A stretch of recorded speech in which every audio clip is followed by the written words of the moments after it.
The clue to America's latest protest movement is in the title, Occupy Wall Street.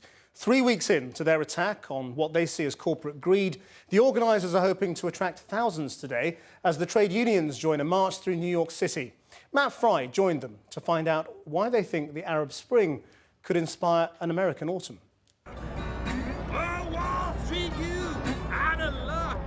Something is troubling Wall Street, and no, it's not just the markets.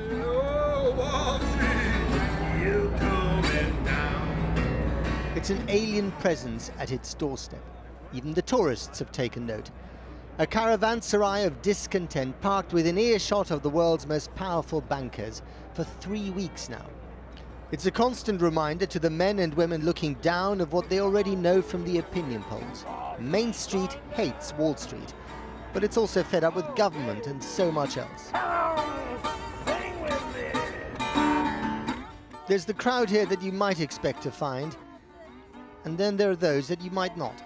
I am a teacher. A senior scientist of our organization. A plumber and a police officer for 20 years. A swelling army of middle-class malcontents coming out of the shadows. I think some of us played according to the rules for many years. We paid our taxes. We legitimately supported democratic governments, and we find time after time stymied in many ways. When you try to sell your house, the value is not there. You feel fleeced? I feel fleeced. It's getting out of hand. The government is, like they're saying, they're helping more the corporate and the rich people, and they're forgetting about the smaller person out there. Which would be you. Who is working and paying the taxes.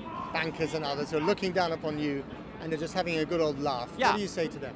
We're coming. We're going to come after them. And when we get control of this government, everything will change.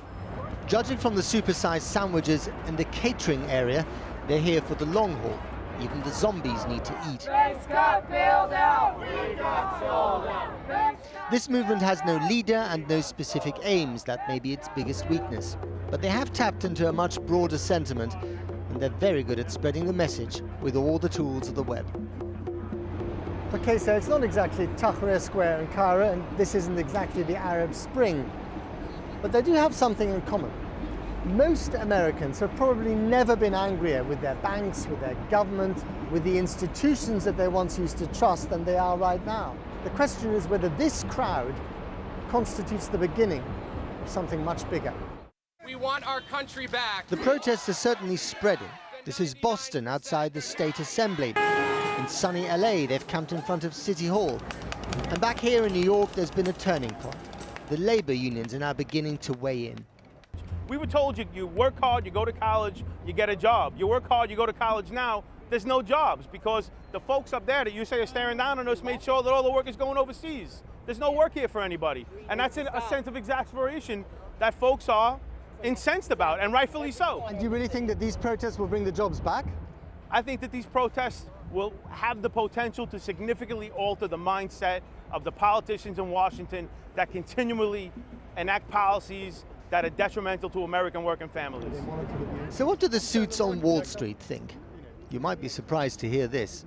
They're upset because there's very high unemployment that's been going on for a long time. And if it were 40 years ago when I was in college, there would be student protests all across the country. You're surprised by how few protests there have been, really? For high unemployment, we have a very polite society. I think mainstream America is upset, and rightly so. But I think the unemployment rate's probably 15-16% in reality. And so the protesters are a microcosm of the bigger This picture. is just the tip of the iceberg. You bet. Wall Street itself has been closed off as if besieged. The barbarians are at the gate, and they have momentum on their side, for now anyway.